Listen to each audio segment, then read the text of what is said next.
¿Cómo comprobar culpabilidad cuando no hay indicios directos?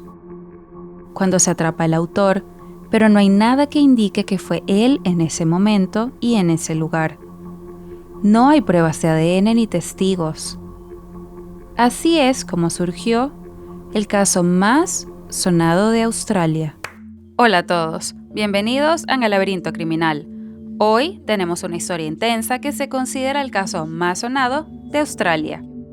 Por alguna razón que no conozco, los casos australianos me parecen bastante horribles. Quizás se deba a los vastos desiertos, las carreteras interminables y el calor. El ambiente australiano es particular. El villano de hoy también es difícil de confundir con otro. Suscríbete si aún no lo has hecho para no perderte ninguna historia nueva. Deja un like para apoyar el canal. Bueno, ahora vamos a sumergirnos en el caso del cazador de viajeros.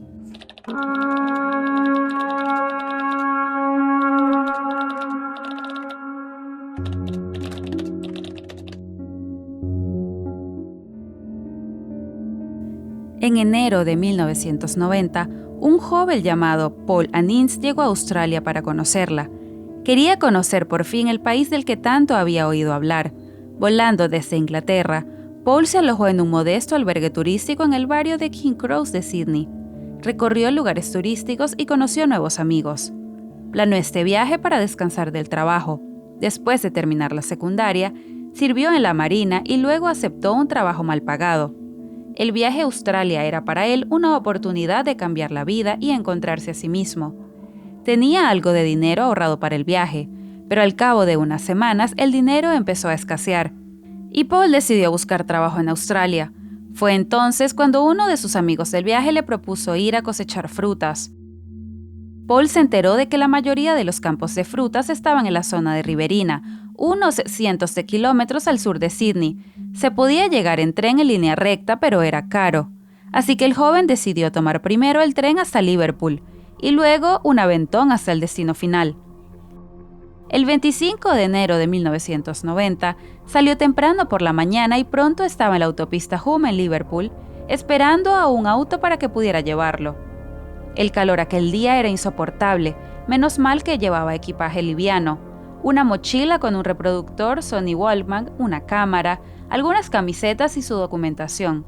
Al no poder parar ningún coche que se dirigiera hacia el sur, caminó por la autopista. En el camino se encontró con una pequeña tienda donde compró algo de beber y se sentó a descansar. Pensó en abortar el plan y volver a su hospedaje. Justo cuando estaba a punto de darse por vencido, un hombre se le acerca y le pregunta con su característico acento australiano: ¿Necesitas que te lleve? Paul se entusiasmó y le dijo a dónde iba. Ambos subieron al auto del desconocido y se dirigieron hacia el sur. Lo primero que Paul notó en su compañero del viaje, además de su cuerpo musculoso, fue su bigote. Su barba estaba muy bien afeitada. El desconocido se presentó como Bill. Conversaron durante un rato y Bill empezó a interrogar a su nuevo amigo. ¿De dónde eres? ¿Cuándo volverás a Inglaterra? ¿Alguien sabe que has venido? ¿A qué te dedicas? Eran muchas preguntas para un simple desconocido. Pero Bill también contó muchas cosas sobre sí mismo y parecía bastante simpático. Por ejemplo, Bill le contó a Paul que trabajaba como camionero.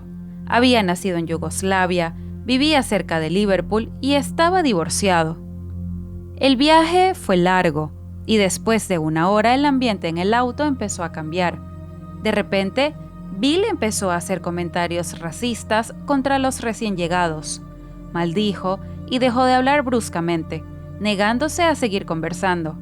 Pronto, Paul se dio cuenta de que Bill conducía de forma muy extraña, acelerando y frenando, mirando por el retrovisor con mucha frecuencia. Paul estaba muy cansado, estaba agotado de hablar y de todo el viaje, así que empezaba a sentirse incómodo. Después de un rato, Bill se inclinó hacia adelante, sintonizó la radio y dijo: Voy a hacer una parada rápida. Necesito sacar un par de casetes del maletero. Se detuvo a un lado de la carretera. En ese momento, Paul bajó los ojos y vio justo entre su asiento y el de Bill una bandeja llena de cassettes. ¿Por qué iba a buscar más en el maletero? Pero Bill ya había parado el coche y ya estaba fuera de él. Al darse cuenta de que algo iba mal, Paul salió también del auto, y cuando lo hizo, oyó una amenaza. Vuelve al coche ahora mismo. Asustado y sin saber qué esperar de Bill, Paul obedeció, y en cuanto Bill volvió al asiento del conductor, Paul vio el revólver delante de su cara. Es un robo. Bill metió la mano debajo del asiento y sacó un rollo de cuerda. Paul se puso pálido del susto y aunque estaba muerto del miedo, no quería rendirse. Fingió coger el cinturón de seguridad, pero en lugar de eso, agarró a la manilla de la puerta y salió corriendo del coche. Se lanzó al carril contrario, agitando los brazos y atrayendo la atención de los coches que pasaban. Detrás de él se oyó un ruido. Detente o disparo. Y entonces sonó un disparo, pero a Paul le habían enseñado en entrenamiento militar a huir de las balas, no en línea recta, sino en zigzag, y eso le salvó la vida. Por un momento miró hacia atrás, esperando ver a Bill siguiéndole, pero en lugar de eso, lo vio de pie junto a su coche sonriendo. Jadeando y cayéndose, Paul logró que finalmente el coche se detuviera. Casi tuvo que arrojarse bajo las ruedas para hacerlo, pero justo en ese momento Bill le alcanzó, le agarró por la camisa y tiró de él hacia el coche. Paul consiguió soltarse y correr hacia la furgoneta detenida. Conducía John Berry, un residente local. Oyó la voz asustada de Paul. ¡Tiene un arma!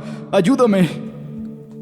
Cuando se dio cuenta, Paul ya había abierto la puerta de la furgoneta y se escondió detrás del asiento del conductor. Joan dio vuelta a la furgoneta y pisó el acelerador. Junto con ella estaban en el coche su hermana y sus 4 hijos. Temiendo por su seguridad, quiso dejar al joven en la autopista, pero luego de ver su rostro pálido y aterrorizado, Joan decidió llevarlo a la comisaría más cercana. Cuando llegaron a la comisaría de Mittangog, estaba cerrada, así que condujeron hasta otra ciudad. Allí Paul contó su historia al agente Janet Nicholson. Describió a su agresor, su coche y el contenido de su mochila, que había dejado en el coche de Bill. Tras redactar un informe detallado, la agente Nicholson informó del incidente por radio y dio una descripción del coche, pero advirtió a Paul que, como él y Joan no habían memorizado la matrícula, ahora tenían pocas posibilidades de encontrarlo. Casi todos los australianos conducen todoterrenos. Paul regresó a Sydney y fue a tramitar de nuevo su pasaporte. Al cabo de unas semanas, decidió quedarse más tiempo en Australia y encontró un trabajo bien remunerado. Poco después, su novia fue a visitarlo desde Inglaterra y viajaron por el norte del país durante unas semanas más antes de volver a casa. Pero una vez que aterrizó en Inglaterra, Paul fue incapaz de volver a la vida normal. Durante el año siguiente tuvo enormes problemas para dormir por la noche y se sentía literalmente enfermo en el día. A su familia no le dijo nada de Bill ni del incidente, aunque notaron que Paul había cambiado muchísimo desde el viaje. Con el tiempo, Paul Annings tendrá que acostumbrarse al estado en el que regresó de Australia. El tiempo curaría las heridas, pero no del todo. Una noche del 92, Paul comenzó a ver un partido televisado de rugby. Jugaban Inglaterra y Australia, pero en lugar del partido, el chico vio lugares australianos que le resultaban familiares. El partido se interrumpió para anunciar que en algún lugar remoto, Paul lo reconoció, estaba justo cerca del lugar donde Bill lo atacó, se habían encontrado unos cadáveres de 2 viajeras. Un escalofrío le recorrió la espalda. Sintió que lo que había sucedido tenía relación con lo que él había vivido. Con las manos temblorosas, Paul Annings llamó a la alta comisión australiana y consiguió el número del teléfono del grupo encargado del caso. Le contó al funcionario los detalles del ataque, pero este, para sorpresa de Paul, no expresó ningún interés por la historia del joven. No le preguntó quién se había encargado de la denuncia en el año 90 ni cuándo. En lugar de eso, el funcionario le dio las gracias por la información y la conversación terminó. Al final, Paul no recibió ninguna llamada una semana después, ni nunca. Decidió que su historia no tenía ningún valor para la investigación y trató de olvidar lo ocurrido, que fue encontrado en el bosque que hizo sudar frío a Paul. El 19 de septiembre de 1992, 2 atletas de orientación que caminaban por la ruta trazada con mapa y brújula en el parque de Belgrado sintieron un olor extraño. Comenzaron a caminar cuidadosamente entre los árboles, buscando debajo de las rocas, y cuando se acercaron a otra roca en un barranco lejano, creyeron ver un canguro tumbado. Se le veía la pata con mechones de pelo, pero al acercarse más, se dieron cuenta de que en realidad no era la pata de un canguro, sino un codo humano, y no tenía pelo alrededor sino cabello. Era Joan Walters y Caroline Clark. Sus cuerpos parecían tendidos de la misma dirección, de norte a sur, cabeza con cabeza, así que los forenses que llegaron al lugar especularon con la posibilidad de que fuera un ritual. Joan Walters y Caroline Clark llegaron de Reino Unido y se conocieron en Australia. Viajaban con visas de turistas como miles de otros jóvenes. Australia, en general, es un destino turístico muy popular, y en aquella época, Australia era uno de los países más amistosos y seguros del mundo para pedir aventón. Así que Joan y Caroline viajaron por el país durante un tiempo antes de instalarse en un piso en la zona de King Cross, en Sydney. Después, planearon ir a una plantación de frutas para ganar dinero. El sábado de Pascua, 18 de abril, fue la última vez que se les vio. Las chicas se dirigieron a la estación de King Cross con sacos de dormir y una tienda de campaña. 2 semanas después, los padres de Joan, Ray y Jill Waters empezaron a preocuparse porque no sabían nada de su única hija, a pesar de que solían llamarse una vez a la semana. El 26 de mayo, cuando expiró el visado de Joan, se preocuparon aún más y denunciaron su desaparición en la policía galesa, y esta informó a sus colegas en Australia. Los padres de la segunda chica, Caroline, Ian Clark y su esposa Jacqueline, no parecían muy preocupados cuando Caroline dejó de llamarlos y por no haber felicitado a su padre por sus 58 cumpleaños. Pero con el tiempo se hizo evidente que algo pasaba. Ambas familias viajaron a Australia para buscar a sus hijas. Esperaban que las chicas simplemente hubieran decidido quedarse en un pueblo remoto sin cobertura de telefonía móvil y no querían plantearse escenarios más trágicos. En agosto, incluso antes de que se encontraran los cadáveres, debido a la publicidad que había recibido la historia de las chicas del Reino Unido desaparecidas, la policía empezó a comparar cautelosamente su historia de desaparición con las de otros viajeros desaparecidos. Y cuando se encontraron los cuerpos de Joan y Caroline, ya se sabía de otros 5 viajeros desaparecidos. Todos habían desaparecido mientras pedían aventones en la transitada autopista Hume en Sydney y Melbourne. Los primeros en desaparecer fueron un hombre y una mujer australianos de 19 años que se dirigían a un festival medioambiental a finales del 89. Después, en el 91, desaparecieron otros 3 turistas alemanes. El espantoso descubrimiento de septiembre sería solo el primero de una serie de terribles secretos del bosque de Belagro. Como los cadáveres llevaban en una intemperie desde mediados de abril y ya era septiembre, solo fue posible identificar a las chicas a partir de los registros dentales y el ADN. Fue un periodo muy difícil para varias familias a la vez. Entonces, los desconsolados padres de Joan, Ray y Jill Waters presentaron la siguiente declaración a la prensa. La persona que hizo esto no podría llamársele enfermo, porque los enfermos se pueden curar hasta cierto punto. Esto lo hizo una persona malvada, y como con los perros con rabia, solo hay una solución. Hay que capturarlo y aniquilarlo. A finales de 1992, se celebró en el centro del bosque un emotivo funeral para Caroline Clark y Joan Walters.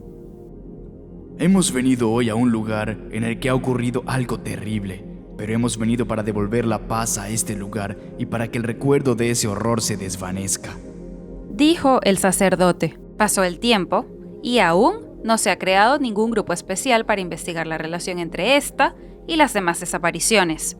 Solo se envió a 3 detectives a buscar al secuestrador de las chicas británicas, quienes, por cierto, no encontraron prácticamente nada en los siguientes 12 meses de trabajo. Y entonces, el 5 de octubre del 93, los investigadores recibieron otra noticia. Un hombre llamado Bruce Pryor había aparcado su jeep en lo profundo del bosque para recoger leña. Iba a menudo al bosque de Belagro y estaba siempre pendiente del asesino. Ese día en particular parecía que solo estaba recogiendo leña, pero en realidad tenía la corazonada de que iba a encontrar algo. Y bajo el árbol caído, Bruce encontró un hueso de muslo con restos de diente de animal, y junto a él había un cráneo. Así que a pocos kilómetros de donde se encontraron las chicas británicas, ahora se volvían a encontrar huesos. Eran los restos de Deborah Everest, de 19 años, vista por última vez en diciembre del 89 con su novio James Gibson. Se alojaban en un hospedaje de viajeros de Sydney. La pareja dijo a sus amigos que planeaba pedir un aventón hacia el sur por la autopista Hume. Su destino final sería Albury, donde habría un festival medioambiental. Los patólogos no pudieron determinar la causa exacta de la muerte de Deborah, ya que estuvo mucho tiempo en la intemperie, pero había indicios de que había sido golpeada con un objeto punzante y también tenía heridas de arma blanca. Le habían quitado el sostén negro y los pantalones y le habían cortado con un cuchillo. Tenía sus propias medias en la boca. El cuerpo de James también fue encontrado en el mismo bosque, tumbado en posición fetal a menos de 50 metros de la chica. Igual que los otros restos, estaba casi completamente cubierto por palos y ramas. Había heridas visibles de arma blanca, así como un fuerte tajo en la columna vertebral que podría haberle paralizado. La mochila y la cámara de Gibson se encontraron en la autopista 2 meses después, muy lejos del bosque. Los objetos estaban tirados a un lado de la carretera, como si hubieran sido arrojados desde un coche que pasaba. Un examen superficial de los restos mostró de lo que les había sucedido había sido especialmente brutal. Como todos los demás, la pareja encontrada no presentaba signos de heridas defensivas. Ahora la policía no tenía ninguna duda de que estaban buscando a un asesino en serie, y el 12 de octubre del 93 se creó finalmente un grupo especial bajo el mando del comisario Cliff Small. El equipo estaba formado por 20 detectives, así como por especialistas en escenas del crimen y expertos forenses. También llevaron perros especialmente adiestrados desde Queensland durante 3 días. Luego, el 1 de noviembre se volvieron a encontrar restos humanos 5 kilómetros más al este en la misma zona. Esta vez pertenecía a Simone Schmidl, una mujer alemana de 20 años desaparecida. Su cuerpo presentaba las marcas de múltiples puñaladas. Simone fue vista por última vez el 20 de enero del 91 cuando, en contra de los consejos de sus amigos de Sydney, decidió pedir un aventón hasta Melbourne para reunirse con su madre. Era una viajera segura y experimentada que había visto mucho mundo. En Alemania, los padres de Simone supieron de su hija de una forma terrible, por la radio. Tras este descubrimiento, la policía aumentó inmediatamente las brigadas a 80 hombres y amplió la zona de búsqueda para cubrir más de 20 kilómetros cuadrados y posiblemente atrapar al culpable en plena persecución. Ahora, resulta evidente que solo será cuestión de tiempo para encontrar a otra pareja de jóvenes alemanes desaparecidos, Anja Habstedt, de 20 años, y Gabor Gohibauer, de 21, que también fueron vistos por última vez en el hostal en la zona de King Cross y que también planeaban salir de la ciudad y hacer autostop hasta Adelaida. Los detectives ya tenían copias de los historiales dentales de los chicos cuando sus cuerpos fueron encontrados a un solo kilómetro de Simone, el 4 de noviembre. De nuevo, era similar. Había pruebas de ensañamiento, mordazas en los dientes y heridas de bala en el cráneo. También había pruebas de estrangulamiento, pero la cabeza de Anna nunca se encontró. Fue separada del cuerpo con una espada mientras aún estaba viva, muy probablemente como ejecución según la opinión del patólogo forense, el doctor Peter Brentshurst. También realizó autopsias y análisis a otros viajeros y posteriormente declaró que lo más probable era que el autor no hubiera actuado solo. Toda Australia y el mundo anglosajón se quedó boquiabiertos cuando la policía reveló los detalles de la muerte de los turistas. El profesor John Hilton, quien realizó la autopsia y contaba con una enorme experiencia a sus espaldas, se dirigió a los periodistas y habló con voz temblorosa. Incluso él estaba horrorizado por lo que le había ocurrido a los chicos. Había pruebas de que el autor o los autores se estaban volviendo cada vez más confiados y pasaba más y más tiempo en cada escena del crimen. Muchos de los viajeros encontrados presentaban una lesión única, una puñalada en la parte superior de la espalda que los dejaba completamente indefensos. Además, muchas de las víctimas estaban parcialmente desvestidas y sus pantalones estaban abotonados, pero sin cremallera. Parece que las víctimas estuvieran atadas y en algún momento fueron liberadas y trasladadas a varios cientos de metros de distancia. También había bastantes casquillos de bala, lo que sugiere que el autor tuvo tiempo de sobra, dijo el jefe de la policía. Estaba claro que el asesino colocaba latas de cerveza en un tronco y disparaba contra ellas, para demostrar su puntería, y entonces ya no disparaba las latas, como se pueden imaginar. Pero, en ese momento, la policía no sabía mucho sobre el criminal. Por ejemplo, que el asesino probablemente conducía un todoterreno para llegar a lugares remotos, y también que era bueno caminando por el bosque. Mientras tanto, los expertos descubrieron que a Gabor y a Caroline les habían disparado con la misma arma. Era un rifle americano relativamente raro en Australia. El equipo de investigación también estaba consciente de que los periódicos de desaparición se producían en días festivos. Todos los turistas desaparecieron durante el largo verano australiano, durante las vacaciones de Navidad y cerca de Semana Santa. También dejaron entrever que el asesino era un cazador y vivía en un barrio del suroeste de Sydney.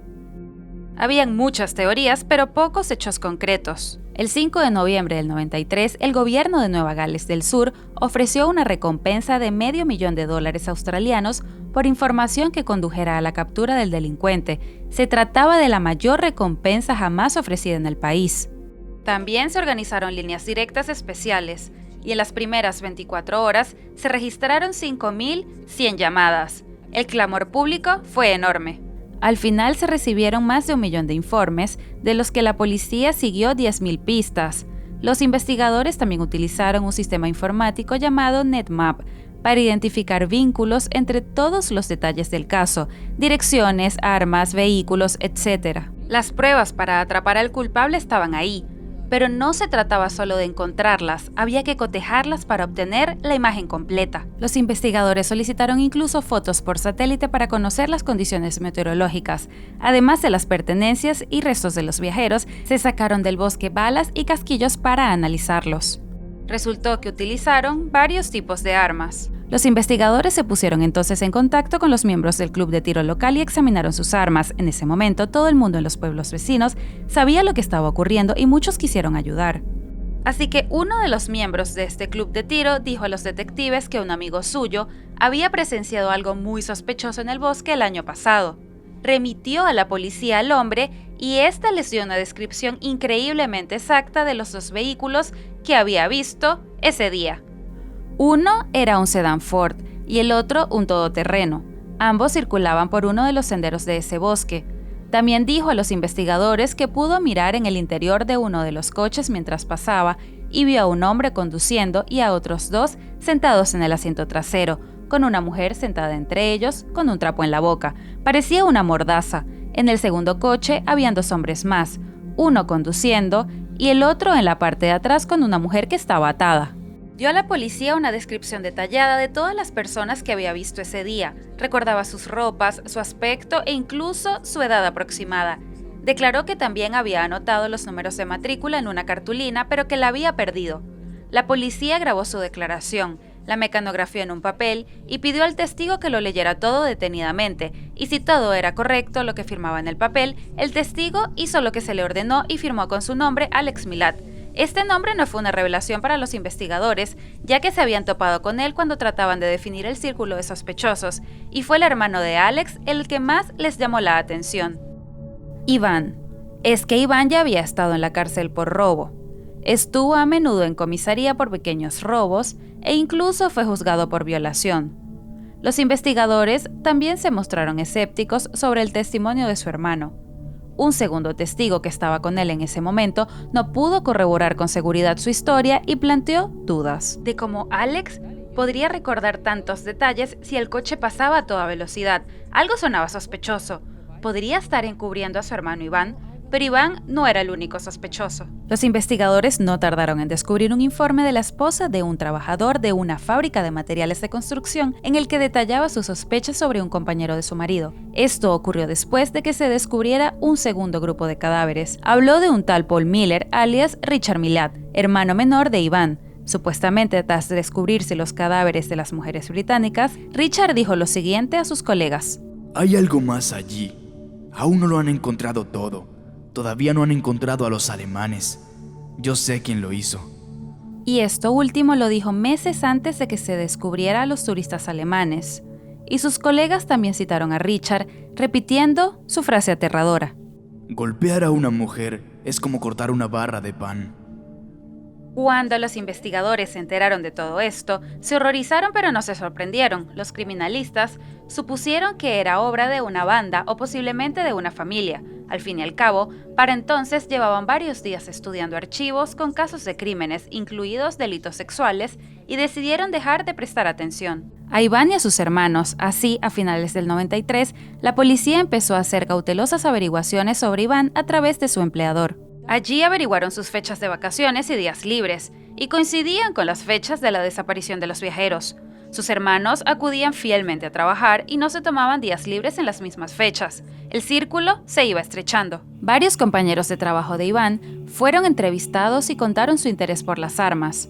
Uno de los amigos de Iván, Tony Sara, contó a la policía que Milat tenía una moto y un Nissan todoterreno y guardaba un arsenal de armas en su casa. Les contó la historia de cómo él e Iván se dirigían al trabajo y pasaron por el bosque Belálgro, Iván dijo: No creerás lo que se esconde en ese bosque. Para cuando Tony le exigió una explicación, Iván se limitó a sonreír y no dijo más nada. Finalmente, el 13 de abril del 94, el comisario de jefe Paul Gordon se encontró con la historia de Paul Anins y con el hecho de que éste había llamado a la comisaría 5 meses antes de un intento de poner su historia en conocimiento de los investigadores. Comenzó a leer su declaración en la que se describía los acontecimientos de enero del 90. En ese momento, se dio cuenta de que el testimonio del joven podría darle las respuestas que llevaban tanto tiempo buscando. Gordon había transmitido sus nuevas pruebas directamente al superintendente Small, y este se puso furioso con toda razón. ¿Cómo era posible que se le escapara un testigo clave? A finales de abril, Paul Anins recibió una llamada de Australia para invitarle como testigo. El chico estaba confuso, pero a pesar de todo, cogió el avión, esperando que no fuera una broma malvada del criminal del que había escapado y que aún tenía toda su documentación y la dirección de su casa. Pero le esperaba un investigador de verdad, y de pronto estaban viajando por la autopista Hume, donde todo había sucedido. A medida que se acercaban al lugar del atentado, Paul se iba inquietando. Habló largo y tendido sobre aquel día. Le temblaba la voz cuando hablaba de las cintas, la pistola y la cuerda. Cuando llegó a la comisaría le enseñaron fotos de los sospechosos y entre ellas eligió una. Era la foto del número 4. ¿Estás seguro? Será mejor que eche otro vistazo.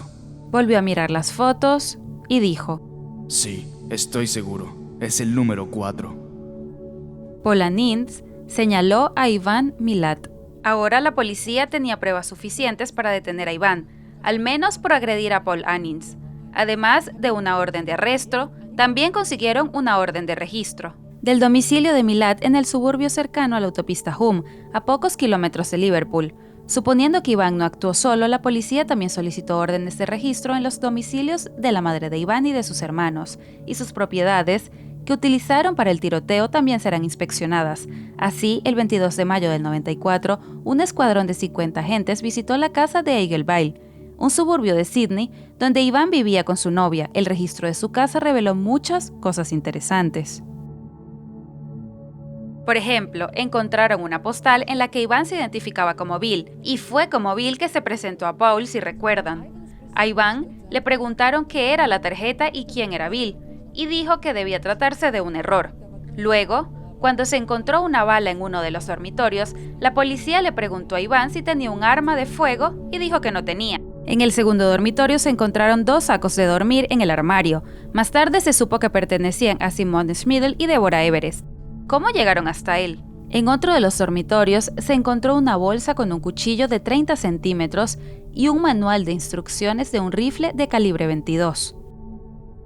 Iván no emitió comentarios sobre los resultados. También se examinaron las fotos de Milat. En una de ellas aparecía de pie delante de una moto Harley Davidson. Llevaba una funda con una pistola Colt calibre 45 en el cinturón, la misma pistola que vio Paul Anins el día del atentado. Otra fotografía enmarcada mostraba a la novia de Iván, Chelinda Hughes, con un top Benetton a rayas. Era el mismo top con el que Caroline Clark había desaparecido. Por cierto, regalar a las mujeres y novias cosas que llevan las víctimas es muy típico de los asesinos en serie. También había muchos hallazgos en el garaje, como una funda de saco de dormir de nylon con una tienda de campaña dentro y una cinta morada enrollada a su alrededor, idéntica a la que estaba alrededor de la cabeza de Simone Schmidl. También encontraron un silenciador casero. Milat dijo que no había visto nunca nada de eso, pero eso no es todo. Había una puertita en el techo del garaje que conducía al tejado, y allí, adentro de uno de los huecos de la pared, había escondido una bolsa de plástico. Contenía lo que parecían piezas de repuestos para una pistola, un conjunto completo de cerrojo, un gatillo y un cargador. Más tarde se descubrió que todas estas piezas procedían de una escopeta calibre 22. Cuando todo esto se descubrió, sacaron a Milat de su casa y la llevaron a la comisaría, donde lo interrogaron. Durante el interrogatorio, Milat se mostró evasivo y poco colaborador. Cuando la policía regresó a su casa, encontró cinta adhesiva, correas y una bolsa con cuerdas amarillas y azules similares a las que encontraron en la escena del crimen. En un armario de la cocina se encontró más material de campamento de Simone Schmidl. Al continuar la búsqueda, se descubrieron más objetos, una cámara que parecía pertenecer a Caroline Clark y un termo de agua con el nombre de Simi escrito. Bajo la lavadora se encontró una pistola automática Browning completamente cargada. Se encontraron más pruebas en otros lugares. Fusiles, escopetas, cuchillos, ballestas y una cantidad increíble de municiones. Las redadas en las casas de los familiares de Iván sacaron a la luz casi todo el equipo de campamento de los viajeros desaparecidos. Lo más inquietante se encontró en un armario cerrado de la casa de Margaret Milad, la madre de Iván. Allí había una espada de caballería larga y curva, era la misma espada que mató a Anna Hamshead. Los familiares de Iván no se avergonzaron de estos hallazgos, fingieron ver los objetos por primera vez, o quizás realmente no tenían nada que ver. Parecía que la policía ya había resuelto el caso, pero en realidad las pruebas eran solo circunstanciales. No había nada que demostrara que era Iván Milad quien estaba en el bosque en el momento de la muerte de estos viajeros. ¿Quién es Iván Milad? Esto es lo que sabemos de él. A Iván, en realidad Iván Milad, nació el 27 de diciembre del 44 en el seno de una familia numerosa de Guildford. Iván era el quinto hijo de Stefan Mark Milad, un migrante croata de 42 años, y su esposa, la australiana Margaret Elizabeth, que tenía la mitad de edad de su marido. El padre de Iván recorrió el campo de batalla del ejército británico de la Primera Guerra Mundial. Entonces era solo un niño. Emigró a Australia en el año 33 después de Yugoslavia y después trabajó duras y largas horas en el puerto de Sydney, a veces sin un solo día libre. Todo ello influyó en su carácter y en la forma de educar a sus hijos. Era duro, podía castigar físicamente y no perdonaba ninguna travesura. En su familia nacieron 14 hijos, 10 niños y 4 niñas, pero uno de ellos murió en la infancia, y a pesar de tener tantos hijos, Margaret consiguió vivir hasta los 81 años. Pero volvamos al tema. La familia en rápido crecimiento vivió primero en Bussley Park, un suburbio de Sydney, y luego se trasladó a Liverpool, también en el oeste de Sydney. Allí el clan Milad se instaló en un barrio obrero, en una casa de 3 habitaciones. Los vecinos describían a los Milad como trabajadores y bastante sencillos. Les llamaban modestos y piadosos. No les gustaba presumir y no vivían con derroche, más bien al contrario. La familia casi siempre necesitaba dinero, por ejemplo. En una época los Milads vivían en un cobertizo con el suelo de tierra y un biombo hecho con una tienda de lona del ejército que dividía la habitación en partes para los hijos y para los padres. Los hijos dormían en camas estantes de 3 niveles. Educaron a los niños en la fe católica, pero concretamente Iván tuvo poco tiempo para la educación. Cuando cumplió 4 años, su padre decidió hacerse agricultor. La familia se trasladó a Moorebank, donde Stephen organizó una planta de tomates en la que sus hijos e hijas tendrían que trabajar constantemente. A veces regaban hileras de tomates hasta las 2 de la mañana. Por eso, esta empresa en la que se había invertido tanto trabajo no generaba los ingresos necesarios. Sin embargo, incluso en condiciones tan duras, la familia parecía amorosa desde fuera.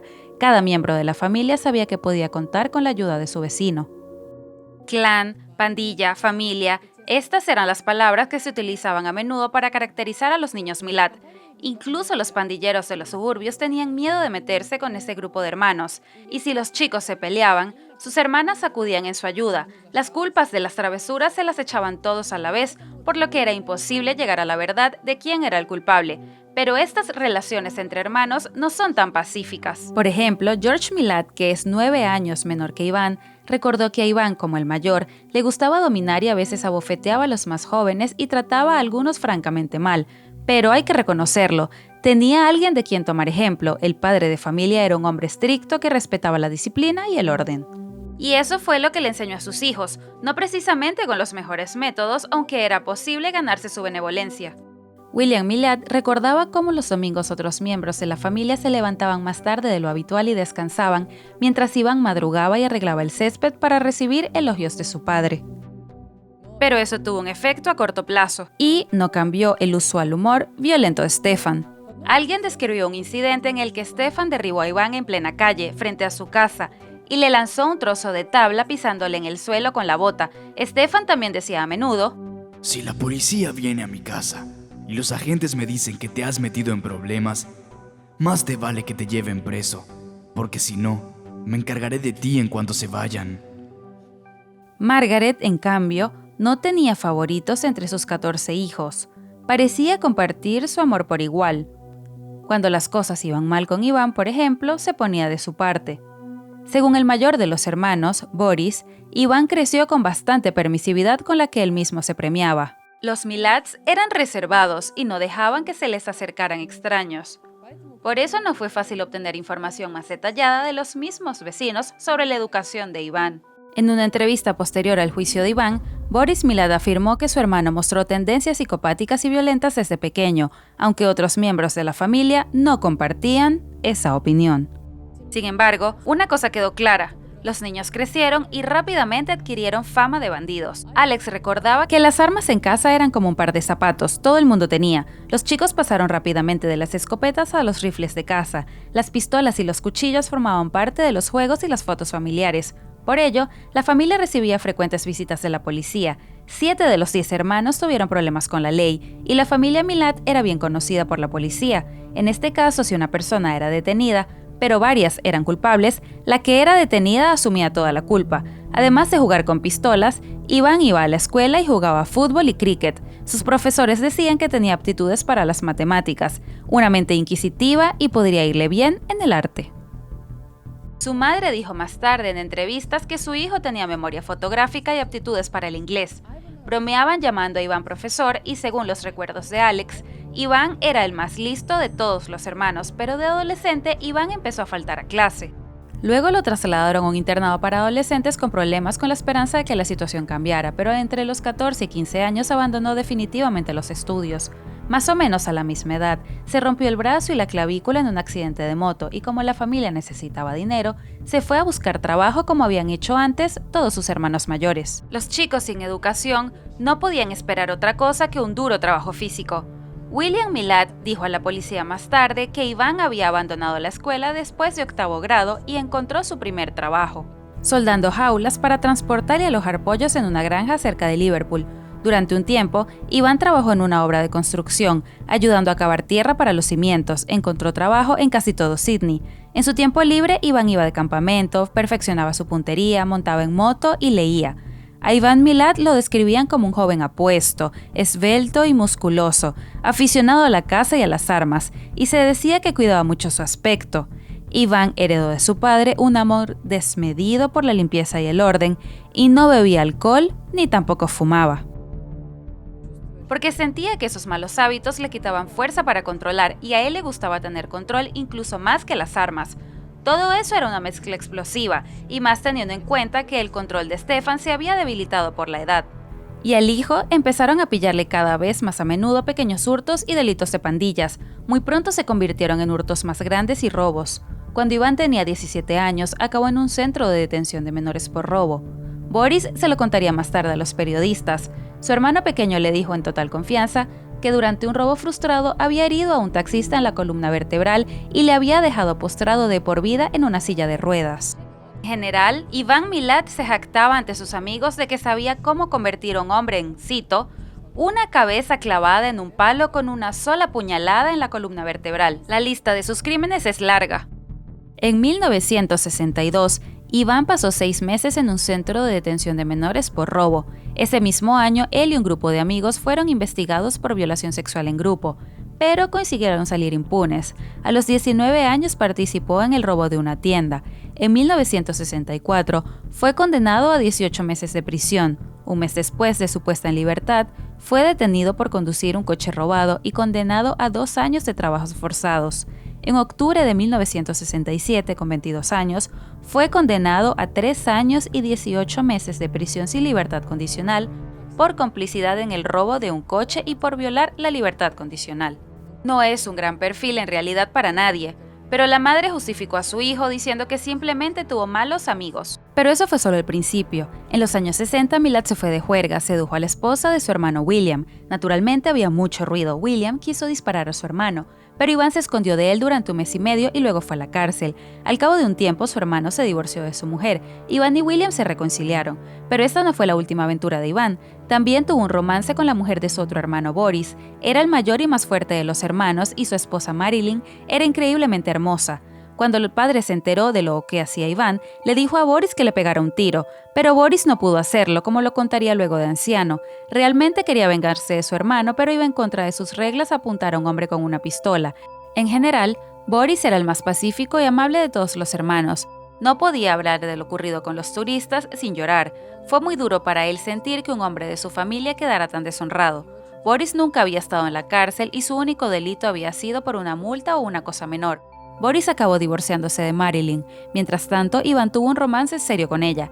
Aunque por cierto tenía una esposa en ese momento, Karen, y por sorpresa, se la quitó a su primo cuando ya estaba embarazada. Y a pesar de que el niño no era suyo, Iván lo acogió y lo crió como su mujer. También hubo rumores de que la relación entre Iván y Shirley, su propia hermana, iba más allá de hermano-hermana. Pero no hay confirmación de eso. Seguro que después de saber todo esto, estarás asqueado. Pero volvamos a la juventud de nuestro personaje.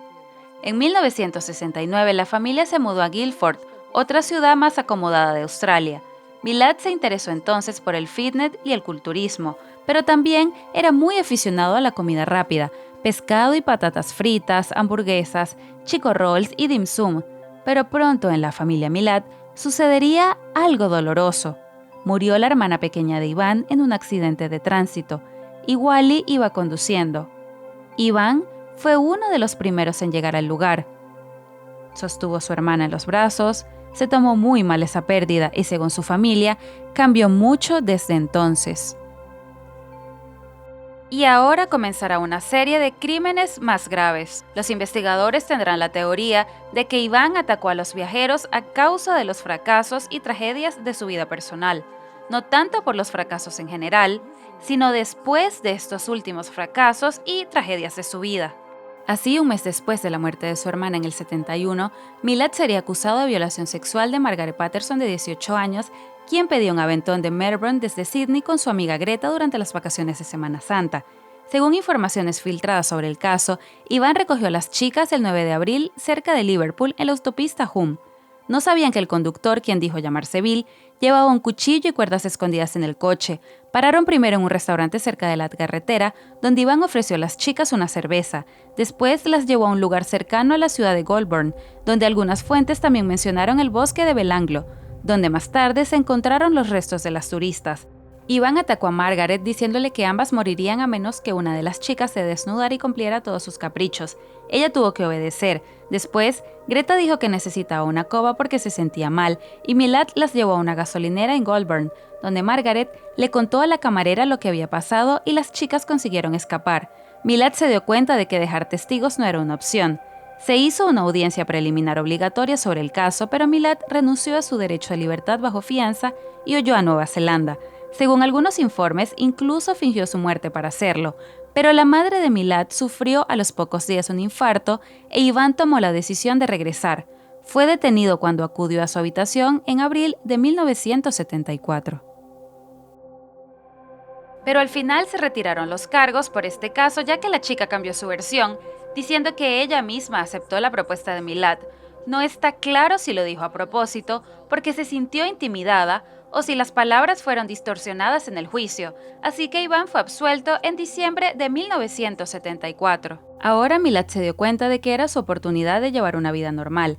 Quería convertirse en granjero australiano. Apenas bebía, no fumaba y vivía con sus padres. Consiguió trabajo como camionero en el 75 y en el 78 entró en el Departamento Australiano de Carreteras Troncales. Milad era conductor de aplanadoras. Los jefes le apreciaban por su duro trabajo, hacía horas extras, y por su falta de malos hábitos. Su hermano menor, Richard, entraría más tarde en la misma oficina. Pero no es que la carrera criminal de Iván haya terminado. En 1998, una mujer cuyo nombre nunca se había hecho público denunció que en 1978 Milad la violó apuntándole con una pistola. Pero sigamos. Milad se casó con Karen a mediados del 84. Llevaban saliendo casi 10 años. Él tenía 39 y ella 25-26. Aquí repitió la experiencia de su padre de casarse con una mujer más joven. En los mismos años 80, el hermano de Iván, David, motociclista, sufrió daños cerebrales permanentes en un accidente de moto, lo que también, naturalmente, afectó terriblemente a Iván. Sin embargo, siguió trabajando en carreteras. Su trabajo le obligaba a pasar días enteros fuera de casa. En su tiempo libre, jugaba con su moto, conducía su Nissan todoterreno y cazaba. Los Milad tenían un lugar especial para todas esas aficiones. Los tres Milad poseían un pequeño terreno a unos 40 kilómetros de Belanglo. Los hermanos utilizaban ese lugar para acampar y practicar tiro. Iván era un visitante frecuente. Llevaba a sus novias, amigos o simplemente pasaba tiempo con sus hermanos y sus familias. Bueno, aquí no hay nada delictivo y los vecinos veían a Iván como una persona trabajadora y amable. Pasaba mucho tiempo cuidando el jardín y lavando el coche. Siempre estaba disponible para ayudar y cuidaba a los niños que jugaban afuera cuando se quedaban solos. Pero Karen, la esposa, revelaría más tarde que Iván trataba de controlarla todo el tiempo, armaba escándalos sin motivos y le prohibía salir de casa. Ella tenía que dar cuenta de a dónde iba y a qué. Un día se enfadó por el desorden que había en casa, así que rompió una mesa y prohibió a Karen que limpiara, y así estuvieron durante semanas. El matrimonio de Karen no fue fácil la mayor parte del tiempo, por el temperamento de Iván y sus engaños. Según ella, llegó a levantarle la mano y era un fanático de todo tipo de armas de fuego. Durante el juicio, se alegó que fue este tiempo cuando Milad tuvo una aventura con Maureen, la primera esposa de su hermano Walter, y Maureen dijo a una entrevista que Iván era un hombre maravilloso y no una persona violenta. Luego contó cómo él había admitido entre risas haber apuñaleado a alguien y luego le había aconsejado que le diera a sus hijas para que no hicieran autostop o se arriesgaran a toparse con alguien como él. Karen sospechaba de los engaños y finalmente la paciencia de la mujer se agotó. El día de San Valentín en el 87, cuando Iván estaba en el trabajo, la mujer recogió sus cosas y huyó de la casa, llevándose incluso los muebles. Milad no volvió a ver a la chica en 7 años, hasta que Karen, acogiéndose al programa de protección de testigos, acudió a declarar contra él ante el tribunal. Ya ante los detectives contó lo promiscuo y agresivo que era su marido. También la intimidaba cuando ella hablaba de divorcio.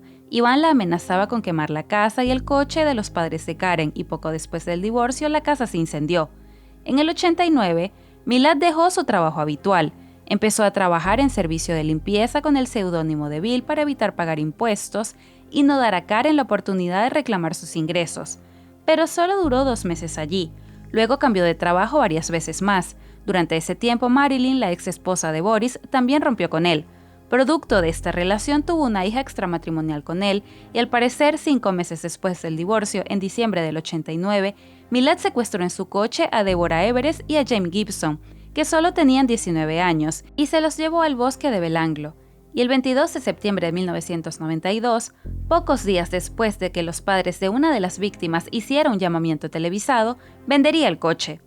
Durante 1992 hasta 1994, Milad salió con Chelinda Hughes. Se conocieron a través de Shirley. Y la forma en la que habló de Iván fue muy reveladora. Muchas personas cercanas a los locos no notan ninguna rareza en el comportamiento de sus amantes hasta que se revela la verdad. Era muy conservador, confiable y leal. Sabía que nunca me fallaría. Nos sentíamos muy cómodos el uno con el otro. Los dos nos divorciamos. Nunca hablamos de matrimonio, pero ambos creíamos que iba a ocurrir. Sin embargo, él no era de los que hacían planes. La mayoría de los sábados íbamos en coche a la playa o en bicicleta donde vivía su familia. Teníamos una relación normal. Iván parecía estable y chapado a la antigua. Chelinda afirmaba que nunca había visto una pistola en casa de Iván. Y también dijo que Milad le había prohibido pedir aventón en cualquier sitio. Me pregunto por qué. Una mañana, mientras Chelinda y Iván estaban todavía en la cama, la policía hizo una redada en su casa y detuvo al sospechoso. El 31 de mayo del 94, Milad fue acusado formalmente. Se le imputaron 7 víctimas y una agresión a Paul Anins, y también se le acusaba de poseer armas prohibidas en Australia. El propio Iván negó todo y aseguró que le habían tendido una trampa y que las pruebas y los objetos personales de los turistas se las habían colocado la policía a él y a su familia durante el allanamiento. Los miembros del jurado que juzgaron el caso, por cierto, había más hombres que mujeres entre ellos, tuvieron la oportunidad de ver de primera mano los lugares donde se encontraban los turistas. Hicieron un recorrido por todo el parque Belanglo. Luego, se invitó a los testigos al tribunal. La primera persona a la que le hicieron preguntas fue a Karen Milad. En aquel momento tenía 37 años y dijo que, contrariamente a lo que afirmaba su exmarido de que nunca habían estado al Belanglo, habían viajado juntos al parque en 2 ocasiones, para cazar canguros y para hacer un picnic. Karen declaró ante el tribunal que Iván conocía bien la carretera y que nunca utilizaba un mapa.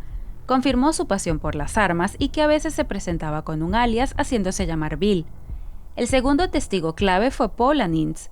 Volvió a relatar la espeluznante historia de su rescate a punta de pistola y respondió con seguridad que era Iván a quien había visto en el coche en aquel momento. Luego, en la 13ª semana del juicio, el propio Milad decidió responder durante el interrogatorio y esto nadie se lo esperaba. Es decir, estaba tan seguro de su inocencia que no temía quebrarse bajo presión. Al responder las preguntas se ciñó a su línea. No sabía nada del secuestro de Paul Anins ni de las desapariciones de los viajeros. Este es, a grandes rasgos, el diálogo que mantuvo con el fiscal de la corona, Mark Tadeci. Entonces, está pidiendo al jurado que determine que alguien entró a su casa cerrada a pesar del sistema de alarma, escondió piezas de repuesto de rifles en el garaje, escondió una escopeta pintada con los mismos colores que su otra arma encontrada en su maletero de trabajo, y luego dejó un cartucho en una bolsa de plástico sobre su cama, siendo el mismo el que se encontró en la escena junto a Carolyn Clark. Correcto, así es. Y un día, al final de la audiencia, le preguntaron a Milad, que ya estaba nervioso, ¿y cómo explica que se encontraron guantes en la escena del crimen en el bosque? Y antes de que terminara de preguntar, explotó. No usé guantes. Fue el momento de la verdad. Después de eso, la defensa no pudo hacer nada. Por cierto, solo había 6 testigos por parte de Milad. Eran sus parientes y vecinos. Y todo lo que pudieron decir fue que era un buen vecino y un hombre amable. En su discurso de clausura, el fiscal de la corona, Mark Tadeci, dijo que aunque las pruebas y evidencias eran circunstanciales, había tantas que todo ayudaba en la escena. Hay tantas coincidencias increíbles, hallazgos y objetos asociados a él y encontrados en la escena de los crímenes que es casi como si se hubiera dejado una huella dactilar. El abogado de Milad hizo una concesión estratégica y argumentó que la acusación no tenía pruebas de la culpabilidad exclusiva de Iván, porque sus familiares también las tenían. Esto tenía una respuesta sencilla. Sus hermanos estaban trabajando en el momento del delito, así que Iván podría haber colocado las pertenencias de los turistas en sus casas. Antes de emitir su veredicto, el juez dijo al jurado: las pruebas indirectas pueden compararse a una cuerda, un cordón grueso compuesto por un gran número de fibras. Ninguna de estas fibras por sí sola puede ser fuerte, pero cuando estas fibras se unen, la fuerza de la cuerda aumenta muchísimo. Y el sábado 27 de julio de 1996, después de 4 meses de juicio y 20 horas de deliberaciones, el jurado anunció su decisión. Iván Milad era culpable de todos los cargos. El tribunal concluyó que pasaría el resto de su vida en prisión. Sin embargo, la opinión de que Milad no actuaba solo no llegó a ninguna parte. Incluso el juez expresó su preocupación al respecto, recibió el apoyo de los familiares de algunos de los viajeros, y el doctor Peter Bradshurst, el forense que realizó las 7 autopsias, repitió una y otra vez que creía que había más de una persona implicada. La teoría de la variedad de autores se vio confirmada por el hecho de que se utilizaron 2 rifles en la misma escena del crimen y los disparos se efectuaron desde distintas direcciones. Y algunas de las ramas que se utilizaron para cubrir los cuerpos eran tan pesadas que una sola persona no hubiera podido levantarlas. Igual que sujetar a 2 personas, solo es difícil. Tampoco estaba claro por qué se encontraron colillas de cigarros y botellas de licor en las escenas del crimen, porque se confirmó que Milad ni fumaba ni bebía. También es interesante que poco después de la condena de Iván, el periódico de Sydney, el Daily Telegraph, publicara las notas de una conversación grabada en secreto en la que Richard Milad comentaba detalles de un crimen en un pub de Sydney en el 94. La grabación se realizó durante una operación policial encubierta en la que participó un amigo de la familia Milad llamado Philip Paul Glaze. Había estado trabajando encubierto para la policía durante 3 meses después de la detención de Iván, y en esta grabación Richard especula con, cito, una revisión extraordinaria de la mente de un asesino en serie. Richard también hablaba de que aún había cuerpos por encontrar. Actualmente, hay unos 6 casos sin resolver atribuidos a Iván. y su hermano Boris cree que Iván puede tener hasta 20 muertes en su haber. Y casi toda la familia del convicto sigue convencida de que es inocente. Todos excepto Boris lo creen. Y Caroline, la mujer del hermano de Iván, incluso habla con él por teléfono varias veces al mes. Lo llamaba a la cárcel. Una cosa interesante en su conversación por teléfono grabado en la cinta se realizó justo cuando estaba ocurriendo la tragedia de Beslan. Y mientras hablaban de esta pesadilla, Milad se reía en serio, se reía sin poder contenerse. Pero incluso no confundió a Caroline. Le repitió que hasta que él mismo no se confesara, lo consideraba inocente.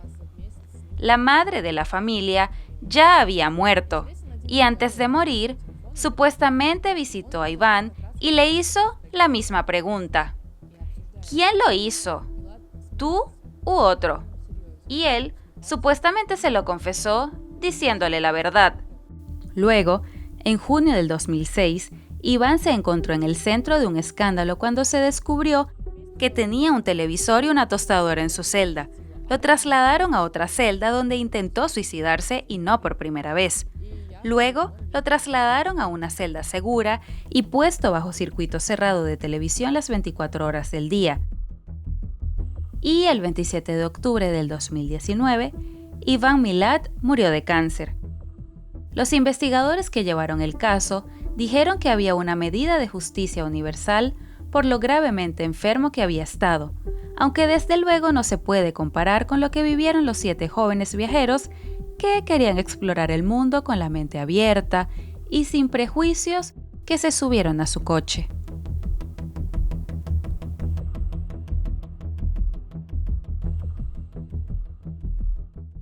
Esta es la historia, amigos.